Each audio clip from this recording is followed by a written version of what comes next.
उसके बाद ये क्या है ना कि हर 15 जब चला गया दिल्ली, एमबीए के लिए एडमिशन ले लिया, फाइनली सब कुछ हो गया। और इसका भाई रहता था पटना में, वहाँ पे जाके वो गवर्नमेंट जॉब का तैयारी करता था, कुछ कुछ यूपीएससी ये सारी चीज़ें होती है वो उसका तैयारी कर रहा था। अब सडनली क्या है ना कि हर 15-20 दिन, महीना दिन में ये मेरे पास आने लगा दिल्ली से। मुझे शुरू में उतना अच्छा, मतलब शुरू में तो नहीं समझ में आया, तो मुझे लगा कि मैं भी, सबको होता है ना प्यार व्यार खींच लाता है, तो ला रहा है, आ रहा है, अब हस्बैंड है, ऐसा भी नहीं कि बॉयफ्रेंड है तो उसके लिए मुझे बुरा लगना चाहिए। तो एक दो बार ठीक लगा, तो जब हर बार आने लगा ना, त्यौहार हो तो अपना घर ना जा करके मेरे घर में आने लगा हर चीज़ में। और कोर्ट मैरिज तो किया नहीं था, तो ये शादी तो कुछ मायने नहीं रखता, क्योंकि कोर्ट मैरिज होता तो सबके नज़र में था कि हाँ लड़का जो बोला जो किया, लेकिन किया नहीं था। तो मेरे घर में इसका आना किसी को पसंद नहीं आने लगा, किसी को नहीं, क्योंकि ये हर बार कोर्ट मैरिज के लिए मना कर रहा था।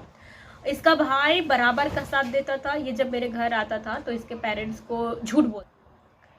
राधे राधे दोस्तों, प्रीति चौरसिया ब्लॉग में आप सभी का स्वागत है। दिव्यांगता अभिशाप नहीं वरदान है, कैसे आप लोग?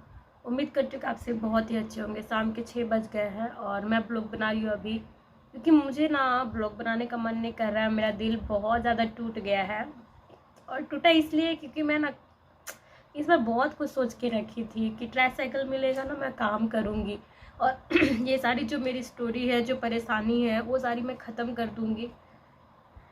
क्योंकि ज़्यादा किसी से उम्मीद रखिएगा बहुत ज़्यादा तकलीफ़ होता है, और खुद पे डिपेंड रहिएगा ना, भले आप 2 रुपये कमाए चाहे कितना भी, वो चीज़ें नहीं रहेगी। इधर इधर बुरा लग रहा है बहुत ज़्यादा, मगर ब्लॉग बनाना मेरा काम है, क्योंकि यहीं से थोड़ा सा उम्मीद है कि अगर यहाँ पे कुछ होता है, कुछ हो पाता है, तो शायद मेरी लाइफ थोड़ी सी बदल सकती है, यहाँ से एक नया जर्नी स्टार्ट हो सकता है। इसीलिए मैं उम्मीद के साथ ब्लॉग बनाती हूँ। मुझे ये पता है कि मेरी वीडियोस ज़्यादा लोग नहीं देखते हैं, ज़्यादा लोग मुझे समझ भी नहीं पाते हैं, मगर जितने लोग भी समझते हैं, जितने लोग भी देखते हैं, उतना काफ़ी है। क्योंकि जहाँ एक इंसान नहीं समझ रहा, वहाँ अगर आप सब में से कुछ लोग मुझे समझ रहे हो तो मेरे लिए बड़ी बात है। अभी 6 बज गया है। शगुन का जो शार्पनर था ना, तो शार्पनर खो गया है, तो वो लाने के लिए दुकान गई है, और कुछ खाने के लिए नहीं था, तो मैंने 5-5 रुपये दोनों बच्चों के लिए दिया है ताकि कुछ लेके आए, शाम को खाए।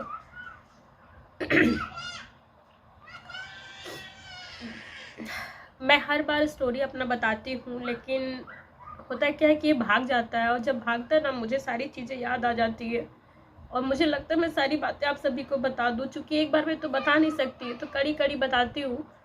उसके बाद जब ये भागता है फिर वापस आ जाता है, तो औरत का दिल क्या है ना कि पसीज जाता है हर बार। लेकिन 9 साल हो गया ना, इससे ज़्यादा नहीं पसीजना चाहिए। तो मैंने इस बार सोचा है कि ये मेरे साथ रहे नहीं रहे, तब भी मैं आप सभी को अपनी बातें ज़रूर बताऊंगी, क्योंकि कुछ लोग जो सुनते हैं, जो समझ रहे हैं, वो जानना ही चाहते हैं कि आखिर में ऐसा क्या हुआ था, कैसे हुई थी, क्यों हो रहा है। तो मैं अगर स्टेप बाय स्टेप नहीं बताऊंगी तो फिर आप सब फिर से कंफ्यूज हो जाएंगे, और इस बार मैंने कोई कंफ्यूज मुझे भी खुद को नहीं रखना है, क्योंकि यही होता है, मैं हर बार फिर से सारी चीज़ें भूल के एक नई शुरुआत करती हूँ, लेकिन फिर से ये सारी चीज़ें हो जाती है। तो आप सभी को बता चुकी कि शादी हो चुकी मेरी, और शादी होने के बाद ये 15 दिन तक मेरे घर में ही रहा था। उसके तब तक ये एमबीए में एडमिशन नहीं करवाया था। तो शादी हो गई, मैंने तो शादी के लिए कभी सोचा ही नहीं था। आप सभी को पता है कि हम जैसे लोग शादी के लिए नहीं बने हैं।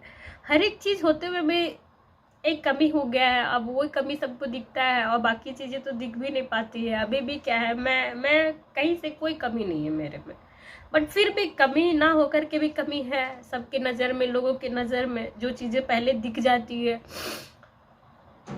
मैंने हमेशा से ये सुनते आया था कि बड़े बुजुर्ग हमेशा कहते थे मुझसे कि पढ़ो लिखो बेटा जॉब हो जाएगा, बचपन से ही। शादी के बारे में किसी ने नहीं कहा, तो ये मेरे दिमाग में, जहन में आता ही नहीं था। शादी से मुझे डर लगता था, क्योंकि मेरे लिए परफेक्ट लड़का नहीं मिल पाता था, कभी नहीं मिल पाता, कभी नहीं। तो नहीं मिल पाता, और ऐसे में मुझे ऐसा आदमी मिल गया। और सबसे अच्छा चीज़ मुझे इसका यही लगा ना कि ये पढ़ाने के लिए जो कमिटमेंट किया ना कि मैं पढ़ाऊँगा तुमको बहुत आगे तक, जहाँ तक पढ़ना चाहूँगी, जैसे भी, ये चीज़ मुझे बहुत अच्छा लगा, और इसके लिए ही मैंने शादी के लिए हाँ करा। और सब चीज़ के लिए तैयार था। ऐसा नहीं किसी बात से मुकर ही नहीं रहा था कि शक करने वाला कोई बात हो। सारी चीज़ें करने के लिए तैयार था। जो अभी इसको मतलब जायज़ नहीं लग रहा है, वो उस समय इसको सब कुछ ठीक लग रहा था, सब कुछ बोल रहा था। खैर मुझे उस सब चीज़ से कोई दिक्कत नहीं है। जिसको जहाँ तक समझ आया, मैंने पहले भी इसको फोर्सफुली कुछ भी नहीं करवाया और अभी भी नहीं। मैं बस इसलिए परेशान हूँ कि मेरे पास कुछ जरिया नहीं है कि मैं बच्चों को खिला सकूँ। अगर मैं कहीं वर्किंग हो जाऊँगी तो मैं भी इसके बारे में सोच सकती हूँ, क्योंकि ज़बरदस्ती रहने से अच्छा है ना कि इंसान अलग रहे, बेहतर होगा सबके लिए। तो मैं ना शादी हो गई, मैं बहुत खुश थी और इसको भगवान का दर्जा देती थी। दोनों भाइयों को बहुत इज्जत, इतना इज्जत मैंने किसी को लाइफ में नहीं दिया, क्योंकि मुझे किसी से इतना एक्सपेक्टेशन नहीं था। मेरे पेरेंट्स से भी मुझे कभी उम्मीद नहीं थी कि मुझे इतना, मतलब जो चीज़ मुझे चाहिए था पढ़ाई लिखा, किसी ने कमिटमेंट नहीं करा, किसी ने नहीं, बस इसने ही समझा और इसने ही मुझे वो चीज़ का दिलासा दिलाया। और बस पढ़ाई पढ़ाई पढ़ाई और कुछ नहीं।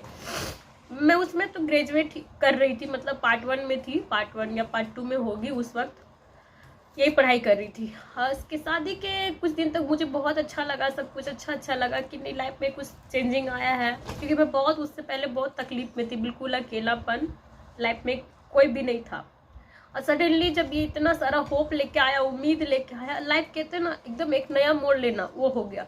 क्योंकि देखिए अभी मेरा सिचुएशन बहुत ख़राब है, और अगर अभी कहीं से कुछ आता है तो एक एक्साइटमेंट आ जाएगा लाइफ में कि नहीं हमको ऐसा करना है, सब कुछ अच्छा लगेगा, दुनियादारी, लोग, सब कुछ अच्छा लगेगा। अब वही हो गया, सब कुछ अच्छा लगने लगा अपने आप, सब बहुत इज्जत। लेकिन ज़्यादा दिन तक ये मेरे साथ नहीं चला, क्योंकि कुछ दिन बाद ही मुझे समझ में आ गया सारी चीज़ें। हुआ क्या कि ये रेस्पॉन्सिबिलिटी के नाम पे तो कुछ था नहीं, क्योंकि MBA करने चला गया, तो इसको ये तो खुद अपने पेरेंट्स के पैसे से पढ़ाई कर रहा था। और मुझसे कंडीशन भी यही रखा था कि जब तक जॉब नहीं होगा मैं ये शादी सबके सामने नहीं लाऊंगा और तुमको इसमें पूरा साथ देना है। मैंने सब किया, 2 साल तक बिल्कुल हाइड करके रखा, बिल्कुल हाइड करके। मेरी जो फ्रेंड थी, मेरी अपनी, जिससे मैं ज़्यादा क्लोज थी, उन लोगों से भी नहीं बताई थी कि मैंने शादी हो गई है, बट किससे हुई, कैसे हुई, क्यों हुई, क्या, कुछ भी नहीं। मैंने इतना मतलब कि अपने तरफ से 100% देना कहते हैं ना, वो किया। और उसके बाद ये क्या है ना कि हर 15 जब चला गया दिल्ली, MBA के लिए एडमिशन ले लिया, फाइनली सब कुछ हो गया। और इसका भाई रहता था पटना में, वहाँ पे जाके वो गवर्नमेंट जॉब का तैयारी करता था, कुछ UPSC ये सारी चीज़ें होती है, वो उसका तैयारी कर रहा था। अब सडनली क्या है ना कि हर 15-20 दिन, महीना दिन में ये मेरे पास आने लगा दिल्ली से। मुझे शुरू में उतना अच्छा, मतलब शुरू में तो नहीं समझ में आया, तो मुझे लगा कि मैं भी, सबको होता है ना प्यार व्यार खींच लाता है, तो ला रहा है, आ रहा है, अब हस्बैंड है, ऐसा भी नहीं कि बॉयफ्रेंड है तो उसके लिए मुझे बुरा लगना चाहिए। तो 1-2 बार ठीक लगा, तो जब हर बार आने लगा ना, त्यौहार हो तो अपना घर ना जा करके मेरे घर में आने लगा हर चीज़ में। और कोर्ट मैरिज तो किया नहीं था, तो ये शादी तो कुछ मायने नहीं रखता, क्योंकि कोर्ट मैरिज होता तो सबके नज़र में था कि हाँ लड़का जो बोला जो किया, लेकिन किया नहीं था। तो मेरे घर में इसका आना किसी को पसंद नहीं आने लगा, किसी को नहीं, क्योंकि ये हर बार कोर्ट मैरिज के लिए मना कर रहा था। इसका भाई बराबर का साथ देता था। ये जब मेरे घर आता था तो इसके पेरेंट्स को झूठ बोलता था। उसका भाई, मेरे सामने बात होती थी, ये भाई संभाल लेना, देख मैं यहाँ पे आया हूँ। और टिकट वगैरह सारा इसका भाई ही कराता था, क्योंकि टिकट अभी भी अगर कहीं कहीं जाना होता ना तो वो लड़का ही टिकट वाला काम संभालता है। तो वो बोलता था कि अभी भाई ना ट्रेनिंग के लिए जमशेदपुर गए हैं, तो यहाँ गए हैं, वहाँ मेरे सामने बात होता था। मैं सोचती थी वाह कितना अच्छा भाई है, इतना सपोर्ट कर रहा है, इतना ये कर रहा है, हेल्प कर रहा है, इस रिश्ते के लिए इतना जान दिया हुआ है। मैं कभी इन लोग का बेइज्जती नहीं करूँगी, कभी इन लोग को मतलब कभी किसी चीज़ के लिए मैं ये नहीं करूँगी, मैं हमेशा रिस्पेक्ट करूँगी। और दिल से मेरा आता था, मैं रोती भी थी, बहुत इज्जत भी करती थी दोनों को। फिर क्या हुआ ना, बहुत दिन हो गया, मेरी मम्मी देखने लगी इसका व्यवहार, आता है जाता है, पूरा 10 दिन रहता है फिर चला जाता है। मैंने मना किया कि देखो तुम मत आया करो। मैं नहीं कहती थी, आप कहती थी तुम। तो मैंने आजकल शुरू किया, जो मुझे बहुत कंफर्टेबल लगता है। मैंने कहा कि देखो मत आया करो मेरे घर पर, मुझे अच्छा नहीं लगता है। जिस दिन तुम मुझे लेकर के जाओगे ना, या फिर जिस दिन सब कुछ करोगे उस दिन आना, मुझे अच्छा लगेगा। क्योंकि जब भी आता था ना, मम्मी बात करना बंद कर देती थी, और किसी को तो मतलब था ही नहीं। मुझे बहुत ऑकवर्ड फील होता था, क्योंकि मेरा 2 ही रूम का घर था, तो इस रूम में हम लोग रहते, तो उस रूम में अब बहुत अटपटा लगता था। फिर मम्मी क्या है ना, जब भी आने लगा तो मम्मी घर छोड़ के भाग जाने लगी, मतलब रिश्तेदारों के यहाँ चली जाने लगी 5-6 दिनों के लिए। मेरे पास पैसा नहीं होता था इसको खाना खिलाने के लिए, क्योंकि घर में कुछ कुछ चीज़ें ख़त्म हो जाया करती थी और मैं बहुत मुश्किल से एडजस्ट करके इसका ख्याल रखती थी। सारी चीज़ें इसको दूध रोटी खाना होता था, मैं दूध का व्यवस्था करती थी। उस वक्त मुझे दुनियादारी कुछ नहीं पता था, मैं एकदम जस्ट स्टार्टिंग, मैं तो खुद बच्ची थी, मुझे कुछ समझ ही में नहीं आता था। फिर भी इसके लिए इसको दाल के बिना नहीं खाता। और हम लोग गरीब आदमी, दाल हम लोग कभी नहीं खाए। हम सब्जी भात हम लोग को बहुत अच्छा लगता है, दाल नहीं पसंद है, क्योंकि बचपन से दाल कभी नहीं खाए थे, खाते ही नहीं है, तो आदत हो गया। मगर इसको दाल भात चाहिए, दाल, इसके लिए दाल का व्यवस्था करते थे। कंडीशन वही थी कि मेरा कहीं आना जाना उस वक्त भी पॉसिबल नहीं था, मगर ये घर आता, घर जमाई की तरह बैठता, मजे करता, चला जाता। और दिल्ली जैसे शहर से आता था, और पता है एक मिठाई का डब्बा इसके हाथ में नहीं होता था। मतलब सोचिए, कोई किसी से मिलने आता है क्या खाली हाथ आता है? उसकी वाइफ जो मतलब इतना तकलीफ में, जिसको सिर्फ तुमसे उम्मीद है किसी अच्छी चीज़ों का, तुमको भगवान मानी है, तुमको हर एक चीज़ समझ के तुम पे उम्मीद करके अपना लाइफ तुमको सौंपी है। इज्जत समझते, गरीब का ज़्यादा कुछ नहीं होता है, इज्जत होता है। और हम जैसे लोग बहुत कदम कदम पे लोग बैठे नोचने के लिए, और मैं कहाँ से बचाते अपने आप को सेव करके रखी थी।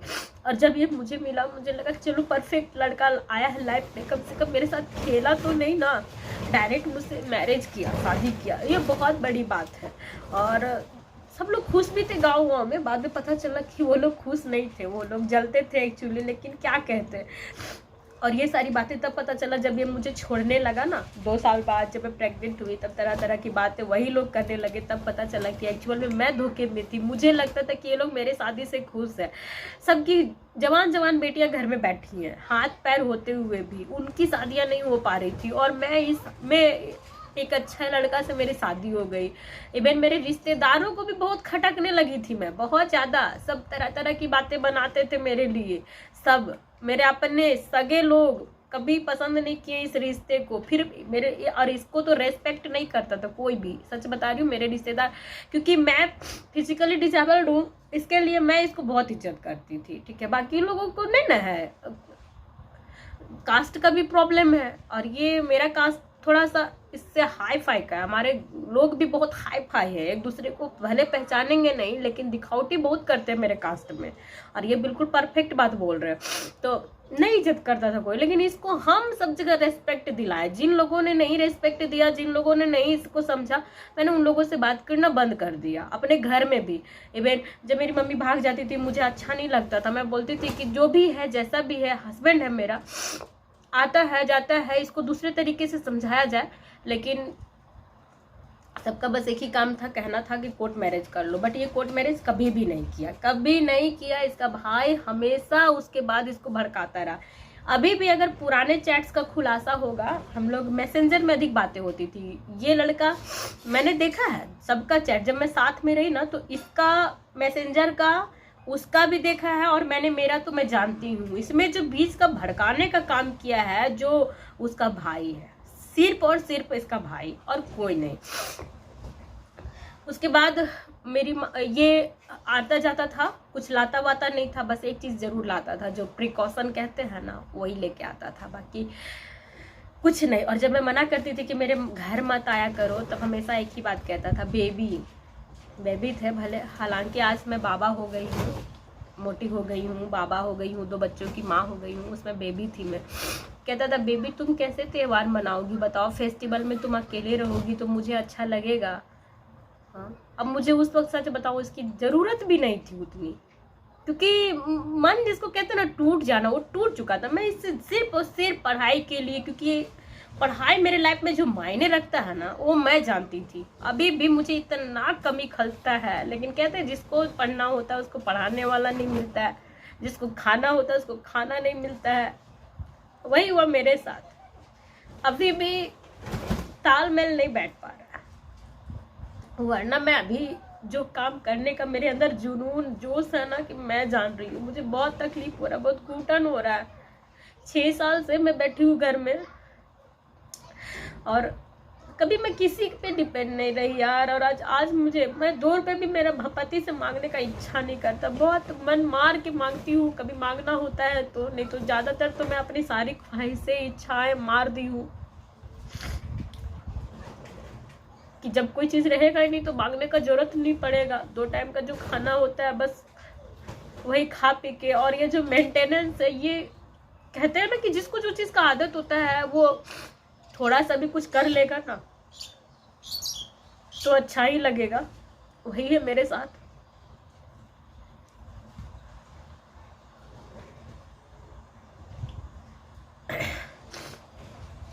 मैंने इसका बहुत इज्जत किया, इतना इज्जत कि 7 जन्म में भी इसको अगर कोई इज्जत नहीं करेगा ना तो इन लोग को इज्जत का रोना नहीं रोना चाहिए, क्योंकि मैंने भगवान ही बनाया था। और सही बात है, मैं आप सबसे इतना ही कहना चाहूंगी ना, कुछ भी हो आप में, कितना भी कमी हो ना, कितना भी कमी हो, आप दुनिया के सबसे खराब चीज भी क्यों ना हो, लेकिन सामने वाले को आप इतना अच्छा रेस्पॉन्सिबिलिटी मत दीजिए, उतना उसको भाव मत दीजिए कि एक दिन आपका ही भाव गिरा दे। और यही हुआ मेरे साथ। मैंने इसको इतना इज्जत दिया, इसके लिए इसको मेरा कदर नहीं महसूस हुआ। अगर यही चीज मैं किसी और के लिए करी होती ना, जितना सेक्रीफाइसेस मैंने इसके लिए किया है, वो कभी मुझे हर्ट नहीं करता, कभी तकलीफ, एक आंसू नहीं आने देता मेरे आंखों में।